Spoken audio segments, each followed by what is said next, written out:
माँ बनने के लिए बच्चे को जन्म देना जरूरी नहीं है। अरे तू पागल हो गई है जो बाहर सड़क पर पड़े हुए बच्चे को उठा कर ले आई। हाँ माँ जी, बच्चा बहुत रो रहा था, मुझे देखा नहीं गया। अरे तो क्या, ना इसके घर का पता ना इसके परिवार का, तो क्या हुआ? मैं ही इसका घर हूँ और मैं ही इसका परिवार। अरे पर तेरे खुद के तो खाने के ठिकाने नहीं है, इसे कहाँ से खिलाएगी? माँ जी, जो मैं खाती हूँ उसी में से इसको खिलाऊंगी। हम दोनों रोटी मिल बांट कर खा लेंगे। अरे कम से कम अपने पति से तो पूछ लेती, वो क्या बोल रहा है? क्या राजी होगा बच्चे को घर में रखने के लिए? अरे माँ जी, उसे सिर्फ अपने शराब से मतलब है। घर में कौन आता है कौन जाता है उससे उसे कोई लेना देना नहीं है। जब कमाना मुझे है, पालना मुझे है, तो फिर उससे पूछना क्यों? देख ले, समझाना मेरा फर्ज था, अब आगे तेरी मर्जी। मर्जी का क्या है माँ जी, जब शादी हुई थी तब किसी ने मर्जी नहीं पूछी।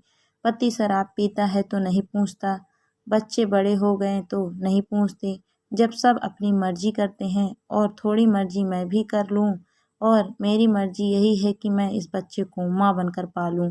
अरे सोच समझ कर फैसला ले, इसमें क्या सोचना? इस बच्चे की आंखों में जो प्रेम भरा है उसे तो देखिए, यह बच्चा तो प्रेम की भाषा के अलावा कुछ जानता ही नहीं है।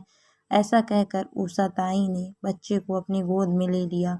उषा ताई 55 वर्षीय महिला है जो नीतू जी के यहाँ काम करती है। नीतू जी को उषा ताई माँ जी ही कहती हैं, क्योंकि नीतू जी ने उषा ताई को तब सहारा दिया था जब वह बिल्कुल अकेली हो गई थी। उषा ताई के परिवार में उनके पति और उनके 2 बेटे थे, पर पति को शराब पीने से फुर्सत नहीं और ना ही उसे घर से कोई लेना देना, और जो बेटे थे बड़े होने पर वो भी उन्हें छोड़कर चले गए।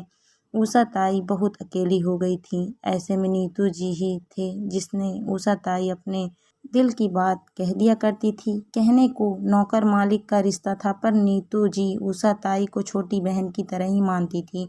आज सुबह उषा ताई नीतू जी के घर की तरफ आ रही थी तो कचरे के ढेर में से उन्हें एक बच्चे की रोने की आवाज़ सुनाई दी। एक बार तो वो आगे ही तरफ बढ़ गईं, लेकिन बच्चे के लगातार रोने की आवाज़ सुनकर के वो बेचैन सी हो गईं। उनका मन नहीं माना तो वो बच्चे को गोद में उठा लाईं। नीतू जी उषा ताई को यही समझा रही थी कि तुमने इस बच्चे को जन्म नहीं दिया, तुम्हारी अपनी कई परेशानियां हैं, तुम इसे क्यों लेकर आई हो। पर उषा ताई बार बार यही कहे जा रही थी कि माँ बनने के लिए जन्म देना जरूरी नहीं, यह तो एक ममता का रिश्ता है, एक प्रेम का रिश्ता है जो आपस में जुड़ा होता है। वहाँ इतने लोग मौजूद थे पर दिल मेरा ही क्यों पसीजा। शायद इसके और मेरे बीच एक प्रेम का रिश्ता था जिस कारण मैं इसकी ओर खींची चली गई। उषा ताई के चेहरे की चमक देख करके नीतू जी ने आगे कुछ कहना ठीक नहीं समझा। उन्होंने बस इतना कहा कि जैसी तेरी मर्जी हो वैसा कर, जिस चीज़ से तुम्हें खुशी मिलती हो वह करो, मैं मना नहीं करूँगी। और नीतू जी ऐसा कहकर अंदर चली गई। जब वे बाहर आई तो उनके हाथ में छोटे बच्चे के कपड़े थे जो शायद उनके पोते के थे। वे कपड़े ला करके उन्होंने उषा ताई को दिए और कहा कि ले, ये लो, इन्हें रख लो, अभी तो मेरे पास यही है, बाद में मार्केट से मैं कुछ नए कपड़े ला दूंगी छोटे से नन्हे से कान्हा के लिए।